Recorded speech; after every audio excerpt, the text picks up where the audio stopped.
Bismillahirrahmanirrahim. Assalamualaikum warahmatullahi wabarakatuh. Alhamdulillahirabbil alamin wa bihi nasta'in wa ala umuri dunya waddin. Assalatu wassalamu ala asyrafil anbiya'i wal mursalin sayyidina wa syafi'ina wa maulana Muhammadin wa ala alihi wa sahbihi ajma'in, amma ba'du. Bismillahirrahmanirrahim. Subhanaka la ilma lana illa ma 'allamtana innaka antal alimul hakim. Amin. Rabbi shrah lana sudurana wa yassir lana umurana wahlul 'uqdatam min alsinatina yafqahu lana aqwalana. Allahumma Rabbana zidna ilman warzuqna fahman. Allahumma inna na'udzubika min ilmin la yanfa' wa min qalbin la yakhsha wa min nafsin la tashba' wa min du'a'in la yustajab lahu. Allahumma arina al-haqqa haqqan warzuqna ittiba'ahu wa arina al-batila batila warzuqna ijtinabah bi jahi sayyidina al-Mustafa. Amin amin ya rabbal alamin. Bapak-bapak yang sama-sama kami muliakan, alhamdulillah bisa ketemu lagi malam Sabtu, malamnya Liga Inggris. Banyak pertandingan ya.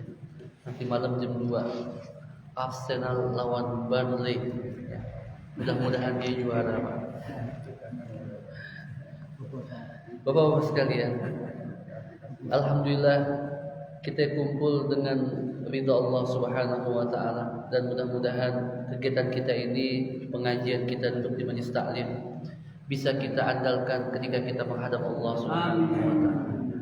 Sebelum kita mengaji, marilah kita membaca surah Al-Fatihah. Kita hadiahkan kepada guru-guru kita, kepada sanak famili kita yang telah meninggal dunia, wabil khusus yaitu As-Sayyid Muhammad Ibnu Alawi Al-Maliki Al-Hasani yang kitabnya kita baca. Kemudian Al-Alim Al-Allamah Abi Abdullah Muhammad Ibn Siddiq Al-Ghumari Al-Hasani qaddasallahu sirrah. Mudah anna Allah karim yu'idu alaina min barakatihim wa ulumihim wa asrarihim wa anwarihim wa nafahatihim wa karamatihim fid din wad dunya wal akhirah. Al-Fatihah. A'udzu billahi minasy syaithanir rajim. Bismillahirrahmanirrahim. Alhamdulillahi rabbil alamin. Ar-Rahmanir Rahim. Maliki yaumiddin.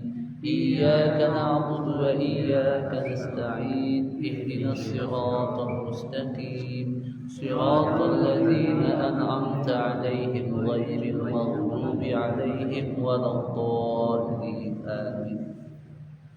Berkata As-Sayyid Muhammad Alawi Al-Maliki Al-Hasani, mudah-mudahan ilmunya menerangi kita di dunia dan di akhirat. Al-imanu bil malaikah, iman kepada malaikat-malaikat Allah. Kenapa kita penting membahas iman kepada malaikat? Lantaran umat-umat sebelum kita, umat Yahudi, Nasrani, itu benci sama malaikat, punya pandangan yang keliru tentang malaikat. Di dalam surah Al-Baqarah kita baca itu, ya kan? Man kana aduwan li Jibril. Siapa yang memusuhi? Siapa yang memusuhi malaikat Jibril? Fa innahu nazzalahu ala qalbika bi izni rabbih. Sesungguhnya Nabi Sayyidina Jibril, malaikat Jibril itu menurunkan Al-Quran kepada qalbu Sayyidina Muhammad sallallahu alaihi wasallam atas seizin Allah Subhanahu wa ta'ala. Jadi itu namanya orang Yahudi benci setengah mati dengan malaikat Jibril lantaran dia kira malaikat Jibril salah ngasih surat, salah ngasih wahyu. Yang nurunin wahyu Allah diperintahkan kepada malaikat Jibril, tujuannya Nabi kita Muhammad sallallahu alaihi wasallam. Jadi ada umat-umat dahulu benci dengan malaikat.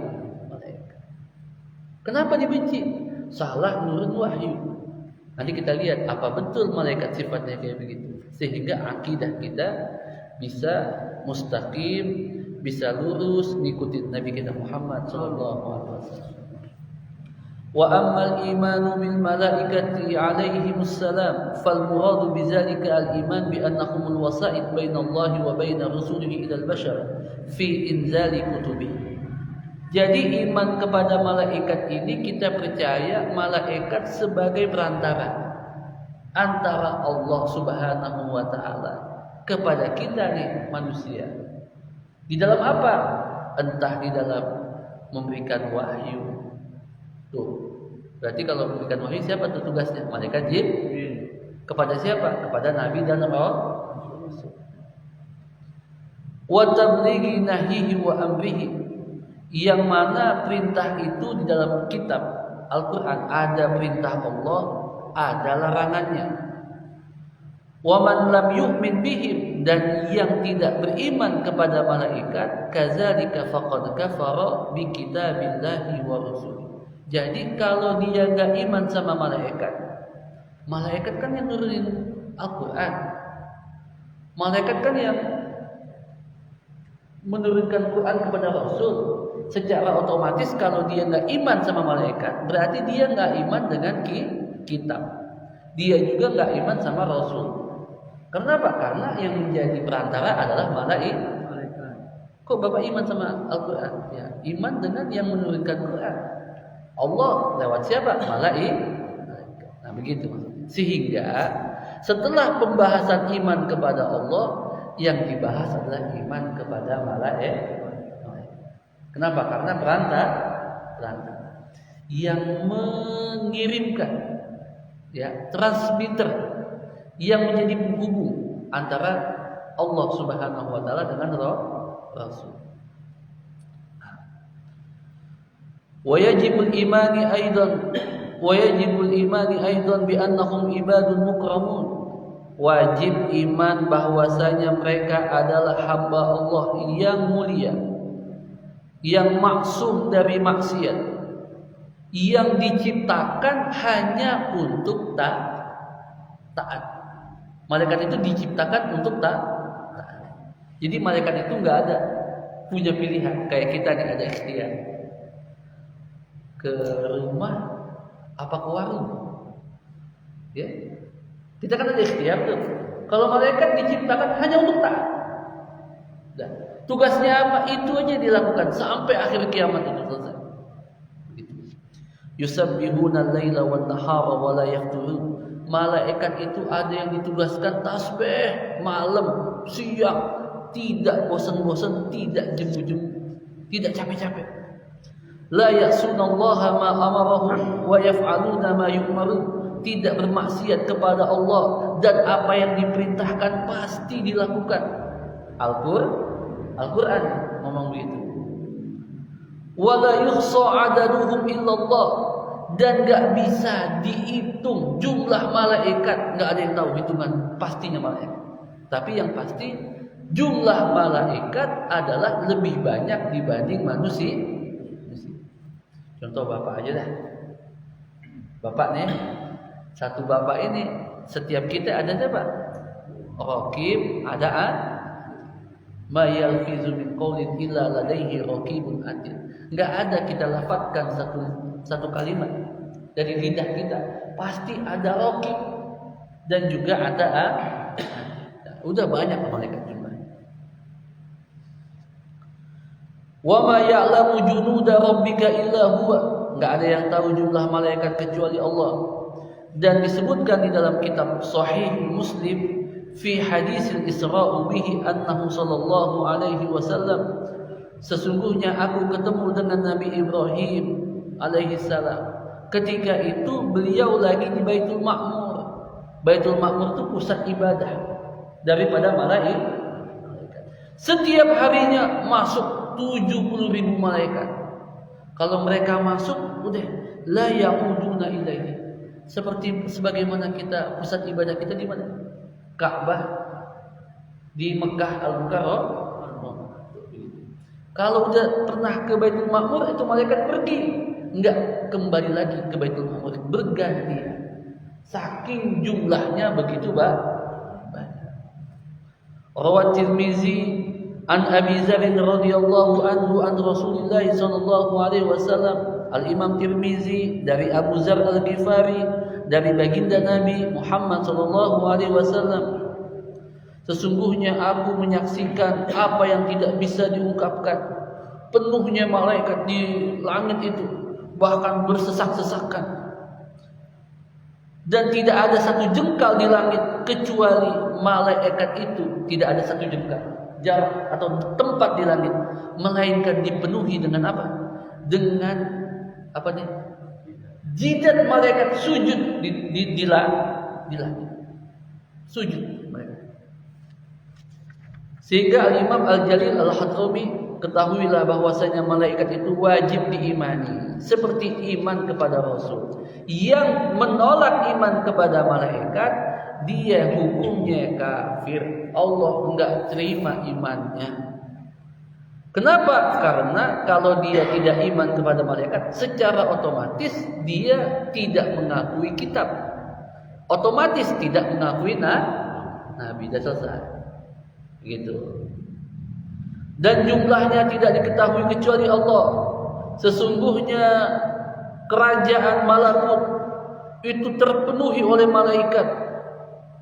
Dan di antara malaikat ada yang ditugaskan mengurus bumi, ada yang narik hujan, ada yang nyembur angin, ada yang bawa ombak. Tuh, muwakkaluna bil ardh. Begitu. Dan di antara malaikat ada juga yang ngurusin itu namanya gunung-gunung. Itu gunung-gunung bukan cuma diam, itu gunung-gunung bergerak. Setiap tahun bergerak. Gitu. Sebagaimana datang dalam hadis sahih, sesungguhnya malaikat gunung nadahu memanggil, ya Sayyiduna Muhammad, seandainya engkau izinkan aku balikan gunung Taif itu untuk menimpa penduduk Taif. Kenapa begitu? Karena ketika Nabi ke Taif, Nabi itu ditolak, bahkan dilempari batu, dan mengalirlah darah Nabi yang suci daripada, wallahu a'lam, apakah terpelipis atau di kaki, saya nggak lupa. Ya, saya lupa. Tapi itu kemudian memancing malaikat itu datang kepada baginda Nabi, ya Rasulullah, kalau seandainya engkau mau, aku balikan ini gunung, penduduk Taif menjadi lenyap. Kata baginda Nabi, tidak, akan tetapi aku berharap dari tulang sulbi mereka keluar orang-orang yang beriman kepada Allah dan Rasul. Taif sekarang di mana? Mana dingin, ada bakso, ada apa lagi? Perkebunan, ada pabrik minyak wangi. Di situ ada masjid Sayyidina Abdullah bin Abbas. Terus di Taif, luar biasa indahnya Taif. Dan di antara malaikat tugasnya itu mengelola bintang-bintang. Dan di antara malaikat tugasnya juga menyampaikan salam kepada yang bersolawat kepada Rasulullah. Ya Rasulullah, nih orang Habang nih Rasulullah, solawat terus. Satu orang tuh di Habang ada yang solawat 100.000 kali. Gimana, emang bisa Ustaz? Solawat 100.000 kali? Bisa? Bisa. Ada caranya. Gimana caranya? Ya, fokus solawat kepada Nabi. Dan di antara amalan para salafus soleh adalah Allahumma sholli wa sallim wa barik wa zid ala sayyidina Muhammadin wa ala alihi adada kamalillahi wa kama yaliku bikama. Itu satu solawat setara dengan 10.000. Berarti kalau pengen 100.000, 100 kali selesai. Gitu.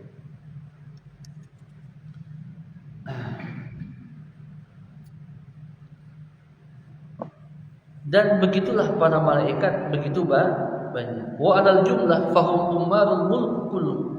Dan secara garis besar malaikat inilah yang mengatur tata angkasa raya, tata kelola angkasa raya. hatta annahu laisa fil alam shibrun illa wa huwa ma'mur bihim, sampai di alam raya ini tidak ada satu jengkal melainkan itu ada malaikat. Wa mashhuna min asfalihi ila a'lam, walidzalika amara an-nabi sallallahu alaihi wasallam alla nastaqbil qiblah wa la nastadbiruha bi bawlin wala dhahir ikraman lil musallin minhum ilaiha. Oh iya. Sehingga karena malaikat itu di mana-mana, malaikat itu lebih banyak jumlahnya daripada kita, sehingga baginda Nabi besar Muhammad sallallahu alaihi wasallam itu menyuruh umatnya untuk tidak menghadap daripada kiblat kepada apa? Kiblat. Jadi kita itu kan diperintahkan untuk buang air besar tidak menghadap kiblat. Atau kencing menghadap kiblat. Kenapa? Karena di setiap tempat di bumi ini ada malaikat yang senantiasa sholat kepada kiblat. Ikraman lah, agar menghormati malaikat. Begitu. Al-iman wajibun bi jami'ihim, dan iman kepada malaikat wajib iman kepada semuanya. Dan ketahuilah annal malaikata ala ikhtilafi tabaqatihim ruhaniyun walasna na'lam kaifa hayatihim allati khuliqu 'alaiha. Jadi malaikat itu macam-macam, levelnya juga macam-macam, dan ilmu tentang malaikat sedikit sekali. Yang penting kita tahu malaikat bukan laki-laki, bukan perempuan. Sedangkan umat sebelah mengatakan malaikat itu adalah anak-anak Allah. Digambarin di tempat-tempat ibadahnya. Itu lagi megang apa namanya? Panah begitu. Digambarin lagi megang harmonika begitu. Lagi megang ini, ada yang laki, ada yang perempuan. Ditanya sama anaknya, ini apa? Gambar apa nih? Malaikat. Apakah malaikat begitu? Tidak seperti ini. Yang mengerti tentang malaikat tentu hanya Allah Subhanahu wa ta'ala. Tapi malaikat tidak punya nafsu, malaikat tidak bisa maksiat, diciptakan untuk taat. Apa yang diperintahkan pasti dilakukan. Bukan laki-laki, bukan perempuan, enggak punya hasrat untuk berhubungan badan, tidak beranak tuh malaikat. Kenapa? Karena memang tidak laki-laki, tidak perempuan. Wallahu a'lam bis-shawab. Sampai sini udah paham kali ya? Insyaallah. Jadi di antara sunnah yang sering kita lupakan, kalau kita itu kesesat, baik di mana? Di tengah laut, pernah kesesat tengah laut. Ada yang suka mancing, kesesat tengah laut. Atau kita lagi masuk hutan, nih kemana nih? Kesesat begitu. Itu kita panggil, ya rijal Allah, duhai makhluk Allah. Maksudnya makhluk Allah itu kita manggil apa siapa? Malaikat. Agisuna. Tolonglah kami atas seizin Allah. Kenapa? Karena tidak ada di bumi ini, sejengkal bumi ini, kecuali di situ ada makhluk Allah yang bisa saja mungkin menolong kita. Kan taunya tolong sama siapa aja? Sama manusia aja. Padahal wa ma ya'lamu junuda rabbika illa huwa. Enggak ada yang mengetahui bala tentara Tuhanmu kecuali Allah. Di antara bala tentara Allah, pohon, kumbang, tawon, dan itu yang zahir. Yang gaib, malaikat, penjaga hutan, malaikat. Yang kita takut setan aja. Wah, ini banyak jinnya nih. Jangan kencing di sini, ntar bengkak. Apanya yang bengkak? Itunya yang bengkak. Kan ada begitu. Ya. Padahal yang begitu-begituan tuh artinya apa? Kita kurang menghormati alam. Kita apa? Kurang menghormati alam. Kita diajarin menghormati alam. Orang yang tidak menghormati alam, bahkan cenderung merusak alam, alam akan merusak kita. Kenapa? Di situ Allah menjaga yang namanya ada malaikat-malaikat. Jadi diubah pola pikirnya. Kalau ke hutan takut mending, genderuwo, setan diubah. Kenapa? Tidak ada yang lebih banyak kecuali malaikat. Jin lebih banyak dibanding manusia, benar. Tapi malaikat jumlahnya lebih banyak dibanding jin. Dan lebih sakti, lebih mandraguna, ibaratnya gitu. Dan lebih atas dibanding jin. Tetapi ada satu makhluk yang di atas jin, di atas malaikat. Siapa itu? Ya kita itu. Kita ini makhluk yang di atas jin, di atas malaikat. Kalau kita ibadah, kita taat, lebih mulia dibandingkan malaikat. Kenapa? Karena malaikat emang diciptain untuk taat. Kita diselipkan namanya hawa nafsu. Kapan kita bisa menguasai hawa nafsu? Kita bawa hawa nafsu itu untuk ibadah kepada Allah, kita tundukkan dia, maka derajat kita di atas malaikat. Dan di antara kenapa kita lebih mulia dibanding malaikat? Kenapa? Coba ada yang bisa jawab? Hah? Akal? Enggak juga itu. Ya, tapi boleh. Betul. Ya. Ya, betul. Ada akal. Tapi biasanya kalau akal itu lebih untuk membedakan antara kita dengan pada hewan. Kenapa kita itu lebih mulia dibanding malaikat? Karena malaikat kalau diciptakan dia sujud sampai selesai. Kalau diciptakan dia tasbih.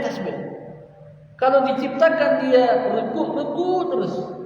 Kalau diciptakan dia untuk berdiri terus. Sedangkan manusia Allah ciptakan bisa ruku, bisa sujud, bisa duduk, bisa berdiri, bisa tasbih, bisa Allahu Akbar, bisa sholawat, dan semua ibadah malaikat bisa kita lakukan.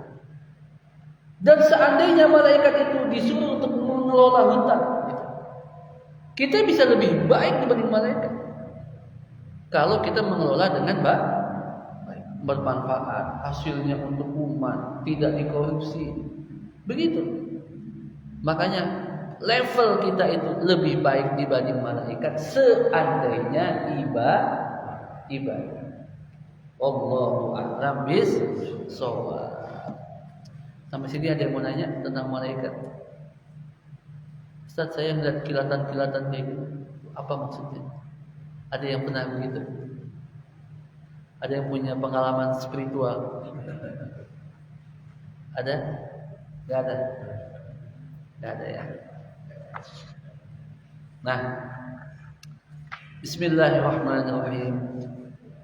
Kita baca kitab yang kedua tentang pentingnya ngikutin sunnah baginda Nabi besar Muhammad SAW. Sebab ini menjadi jalan kita untuk selamat dunia akhirat. Wa qala Syekhul Imam radhiyallahu taala anhu wa nafa'ana bi wal amali bis sunnah. Dan bekerjalah atau beramalkanlah yang namanya sunnah bagi baginda Nabi besar Muhammad sallallahu alaihi wasallam. Qul li'annahu la yatimmu syai'un min al-ahwali wal maqamati wal a'mal wal aqwal illa idza kana ala manhaj sunnah.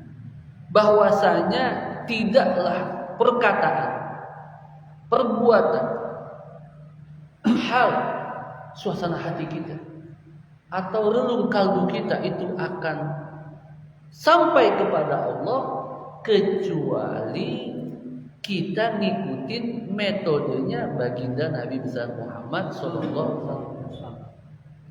Bapak pengen dekat sama Allah, disuruh yang tidak sesuai dengan sunnah, itu udah pasti sesat. Sebab jalan menuju Allah itulah sunnah Rasulullah. Udah selesai. Jadi kalau ada yang aneh-aneh itu ngajarin kita begini, kita tanya Ustaz, kira-kira benar nggak begitu? Sesuai dengan syariatnya, sesuai dengan sunnah baginda? Oh, kalau itu nggak benar, benar, tinggalin, selesai. Wa bidunis sayr ala manhajihi was-suluki ala tariqiha la yaqbalullahu ta'ala syai'an min zalik. Tanpa kita meniti jalan Rasulullah, tanpa kita ikutin metode Rasulullah Shallallahu Alaihi Wasallam, Allah nggak bakal nerima daripada pekerjaan, perbuatan kita, amalan kita, perkataan kita, ibadah kita nggak bakal diterima. Ya begitu ya. Wala yanzuru ilaihi, dan tidak akan mendapatkan pandangan Allah Subhanahu wa taala. Enggak dianggap. Wala yarda an sahibihi, Allah enggak redha dengan orang yang ngamalin amalan tidak sesuai dengan sunnah Rasulullah. Kama warada fil hadis sahih, man amila amalan laisa alaihi amruna fahuwa raddun ay mardudun. Barang siapa yang mengerjakan sesuatu bukan bagian urusan kami, atau dia cari urusan yang lain, nah maka akan ditolak. Ghairu maqbulin, tidak akan diterima. Berkata Sayyidut Taifah Abu Qasim Al-Junaid radhiyallahu taala anhu, Al-Imam Junaid ini berkata, at-turuku kulluha masdudatun 'alal khalqi illa 'ala man iktafa asara Rasulillah sallallahu alaihi wasallam. Jalan menuju Allah Subhanahu wa taala bakal tertutup bagi semua orang. Pengen dekat sama Allah, pakai jalan apa? Pakai jalan apa? Jalan Ki Jogobodo? Pakai jalan Ponari misalnya? Nggak bisa. Kita jangan ngikutin orang yang tidak ngikutin Rasulullah.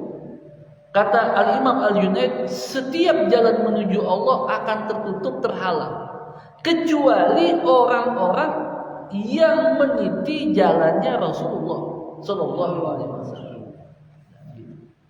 Berkata Abu Sulaiman Ad-Darani radhiyallahu taala anhu, rubbama yaqa'u fi qalbin nuqsah min nukasil qaumi ayyam. Saya itu melihat orang tasawuf, ini ngomong begitu. Saya ini melihat orang sufi, itu kadang-kadang heran sendiri.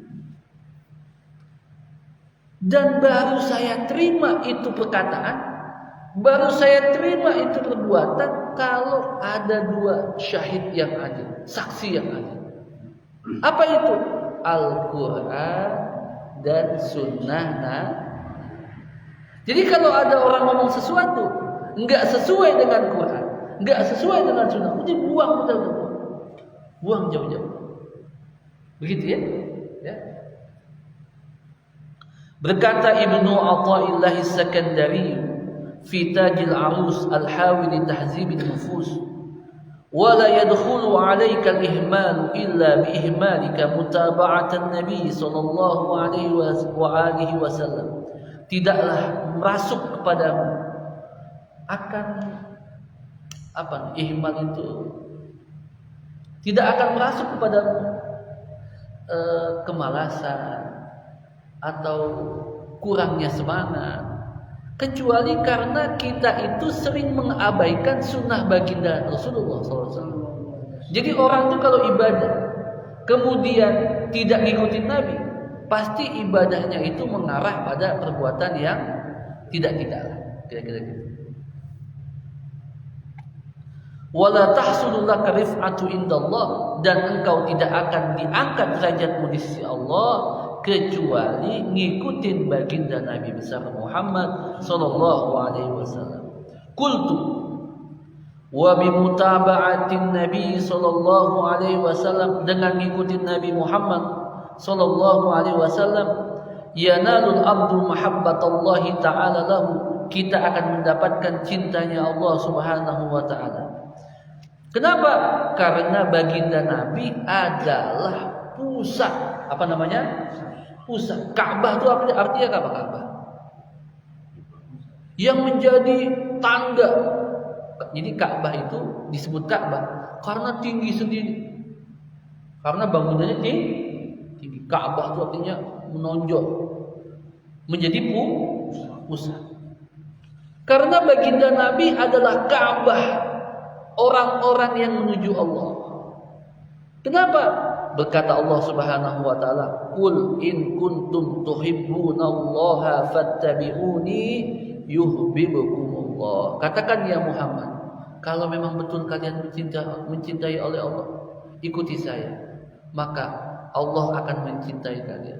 Kalau benar-benar kalian mencintai Allah, ikuti Nabi, maka kita akan mendapatkan cinta Allah. Wa kalamu ahli tariqi wa kibari a'immatiha fi luzumil amal bis sunnah wa tahkimiha fil a'mal wal aqwal. Jadi yang namanya perkataan para ahli sufi untuk ngikutin amal sesuai dengan sunnah, dan setiap perbuatan dan perkataan itu harus ditimbang dengan Quran sama sunnah, itu tidak bisa lagi ditolak atau nggak bisa lagi dihitung saking banyaknya nasihat mereka untuk ikutin Quran dan sunnah. Dan bagaimana ada orang ngaku itu dia orang yang sufi, tetapi malah tidak mengikuti Rasulullah, atau dia melanggar apa yang jalannya Rasulullah SAW di dalam perkataannya atau perbuatannya. Oke. Jadi Bapak-bapak sekalian, di dalam kitab Al-Ghunyah itu yang namanya Syekh Abdul Qadir Al-Jilani, ketika beliau munajat, tiba-tiba datang itu cahaya putih sangat indah di hadapannya ketika dia sedang munajat di tengah malam. Cahaya itu akhirnya keluarlah sebuah sosok mengaku sebagai malaikat atau mengaku sebagai Allah lagi. Begitu. Kemudian dia berkata, "Ya Abdul Qadir, qad abahtu lakal muharraman." Duhai Abdul Qadir, aku udah redo sama kamu saat ini, dan aku perbolehkan kamu melanggar syariat. Jadi boleh dia melakukan zina, mengambil, mencuri, pokoknya dia melakukan bid'ah, begitu. Boleh kamu sekarang. Kata Syekh Abdul Qadir, apa kata Syekh Abdul Qadir? Pergi engkau duhai yang terlaknat. Maksudnya setan. Ternyata dari putih tadi bersih, begitu agung, berubah jadi hitam dan mencekam. Dan kata setan begini, duhai Abdul Qadir, aku sudah menyesatkan ratusan ribu orang dengan cara seperti ini, dan ilmumu menyelamatkan kamu. Kata Syekh Abdul Qadir, ini setan pintar. Jebakan pertama saya enggak kena, dijebak dengan kedua, agar dia mengatakan, Abdul Qadir, kamu itu selamat gara-gara ilmu kamu. Dia pengen supaya saya Kata Syekh Abdul Qadir, tidak ada ilmu melainkan daripada petunjuk Allah dan juga rezeki Allah Subhanahu. Jadi kita ngomong tentang malaikat karena Syekh Abdul Qadir akidahnya itu lurus, maka tidak bisa diganggu dengan seperti itu. Ya. Tidak bisa diganggu dengan hal seperti ini. Kenapa? Dia yakin malaikat itu adalah ibadun mukramun la ya'sunallaha ma amarahu, dan diciptakan hanya untuk taat kepada Allah. Bagaimana mungkin makhluk yang diciptakan untuk taat kepada Allah nyuruh kita untuk maksiat? Na'udzubillah. Ayo, yang mau bertanya silakan. Wallahu a'lam bishawab. Belum lama ini kan muncul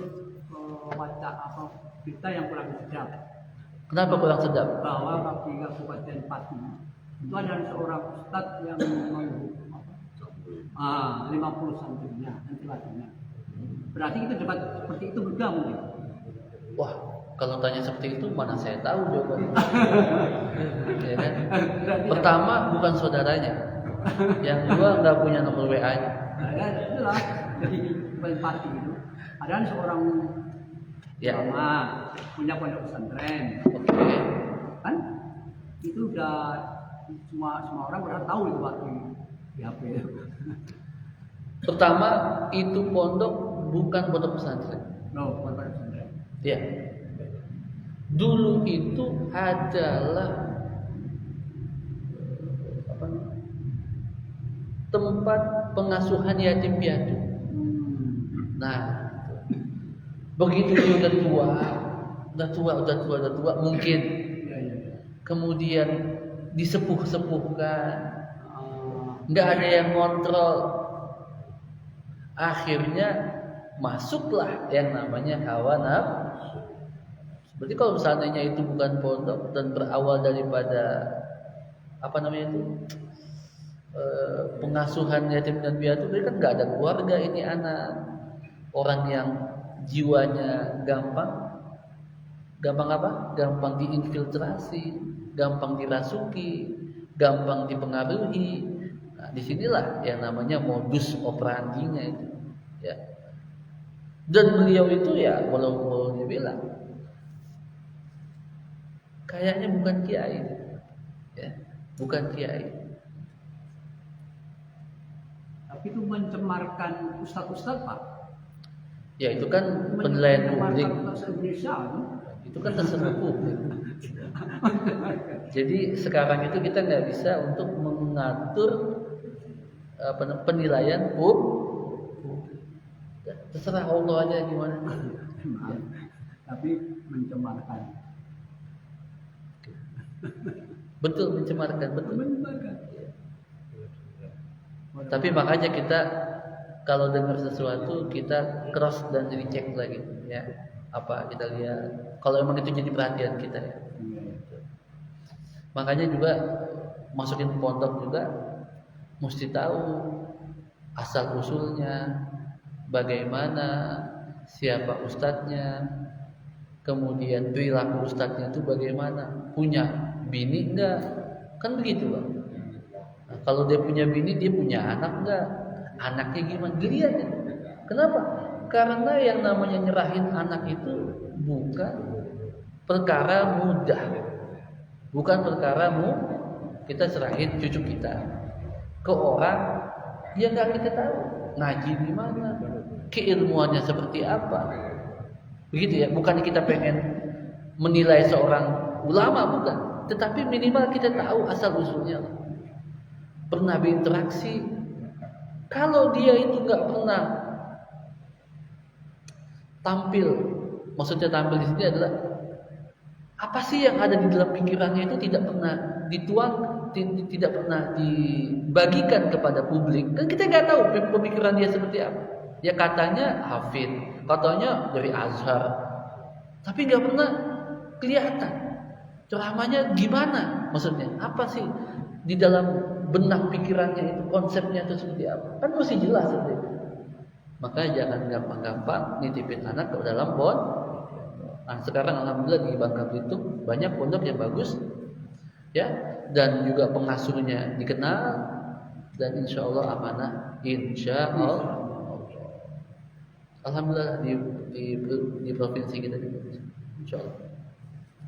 Di Jawa itu saking banyaknya manusia, saking apa? Banyaknya manusia. Kita berapa, satu provinsi berapa juta ya? 2 juta paling ya kita ya. 2 juta itu seperti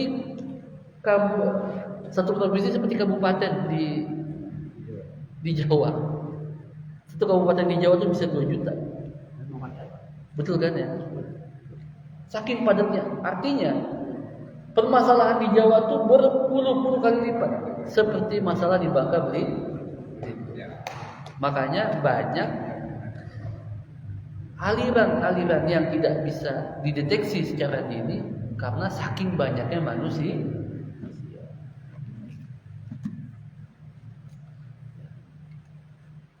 Tapi di Bangka ini gampang, kedengeran dikit jarum jatuh di Bangka Selatan, Bangka Barat dengar, ujung ke ujung, ya, cepet kan? Apalagi ada media sosial, jok Bangka, apa bagaimana? Detektif Bangka, kemudian lambe apa gitu Bangka. La haula wala quwwata illa billah. Ayo, apa lagi tanya? Ya, Pak yang tahu tanya. Tanya? Iya. Wakan yang tanya. Jangan takut-takut tanya. Masalah malaikat tadi. Ya, malaikat. Ya Bapak, kali Bapak Ibu yang dimuliakan oleh Allah Subhanahu wa taala, masalah malaikat. para jamaah haji seluruh dunia itu sedang berkumpul di Mekah Al-Mukarramah. Saya teringat satu kisah yang diceritakan tentang Khalifah Sulaiman bin Abdul Malik dengan Sayyiduna Umar bin Abdul Aziz. Ya. Pada saat itu Sulaiman bin Abdul Malik ikut rombongan ibadah haji bersama dengan seluruh Bani Marwan dan Bani Abdul Malik, Bani Umayyah, ikut semuanya. Kata Sulaiman bin Abdul Malik, "Duhai Umar, kamu lihat itu masyarakat begitu banyak yang tidak bisa dihitung jumlahnya kecuali Allah." Kata Sayyidina Umar bin Abdul Aziz, "Duhai Khalifah Sulaiman, mereka adalah rakyatmu di dunia dan musuhmu di akhirat." Menangis saat itu Khalifah Sulaiman bin Abdul Aziz. Tidaklah seseorang memimpin melainkan bakal ditanya tentang siapa yang dia pimpin. Saat ini kita mimpin orang di rumah kita, cuma ada istri satu lagi, anak-anak itu misalkan ya, atau kita mimpin masjid kayak ustaz. Itu dia adalah rakyatnya dia di dunia, dukung, mendorong. Pada nanti di akhirat semua bakal dipertanggungjawabkan. Di situ kemudian Khalifah menangis. Oh, nggak boleh bangga punya pengikut banyak. Kenapa? Pengikut banyak itulah nanti di hari kiamat semuanya bakal ditanya kesaksiannya, apa yang dia rasakan, susah apa enggaknya hidup di zaman dia, itu semuanya ditanggung sama pemimpin. Jadi pemimpin bukan barang mudah, bukan barang yang sekarang kan orang pengen semuanya jadi bupati, jadi gubernur, segalanya ditempuh untuk menopang popularitas dengan mengabaikan akhlak, mengabaikan adab, mengabaikan norma-norma kita sebagai masyarakat Melayu maupun sebagai masyarakat Islam, ditabrak semuanya. Ya, na'udzubillah. Seandainya kita ini ditakdirkan untuk menjadi pemimpin, mudah-mudahan jadi pemimpin yang amanah. Tetapi enggak kita cari untuk jadi pemimpin. Kemudian pada waktu yang lain, ketika di musim haji itu terjadi badai, angin berhembus begitu kencang, halilintar menyambar-nyambar, sehingga Khalifah Sulaiman bin Abdul Malik itu ketakutan. Dipanggil pengawalnya itu yang setia, Umar bin Abdul Aziz, yang nanti jadi khalifah setelah beliau. Katanya begini, "Duhai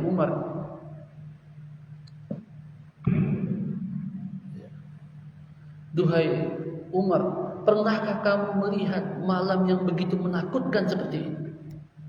Kata Sayyidina Umar, "Ya Sulaiman," karena ini pamannya, "Ya Sulaiman, bagaimana engkau takut dengan rahmat Allah?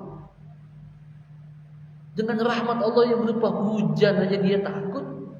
Bagaimana dengan murkanya Allah Subhanahu wa taala?"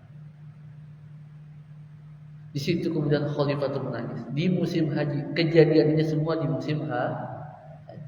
Maka banyak-banyak kita melihat segala fenomena alam, melihat karunia itu sebagai satu yang apakah ini yang bisa membuat menjadi beban di hadapan Allah atau yang memperingatkan kita di hadapan Allah.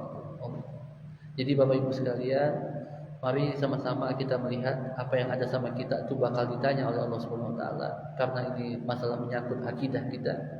Kemudian apa yang tidak seret di hati itu kita jauhi.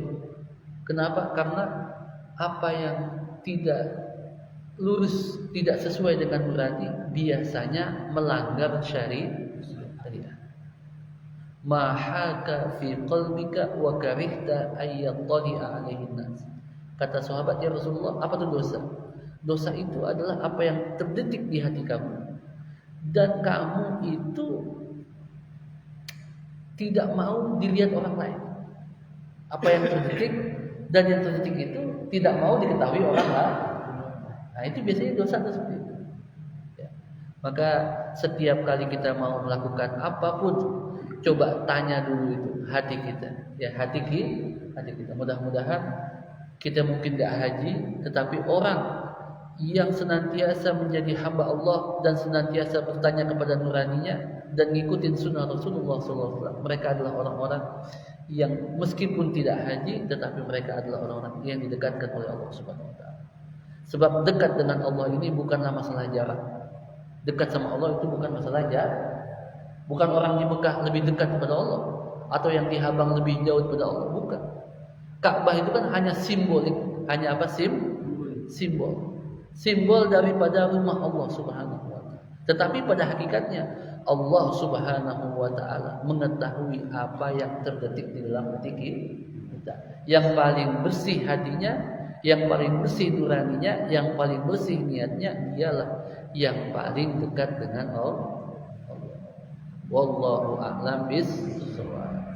Terima kasih, mudah-mudahan manfaat. Assalamualaikum warahmatullahi wabarakatuh. Waalaikumsalam.